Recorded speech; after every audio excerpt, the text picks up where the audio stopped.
নৈৰ পাৰ এচটা শিলত বহি পানীৰ পোক ভাচাই সোণ বৰণীয়া চুলি তাৰি মেলি তাই জানো কি পায়।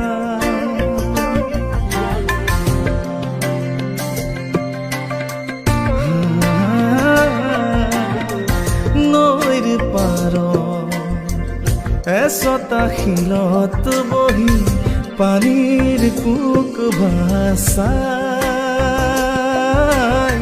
সোণ বৰণীয়া চুলি তাৰি মেলি তাই জানো কি পায়। বুকুত বিচাৰে কাণ পাতি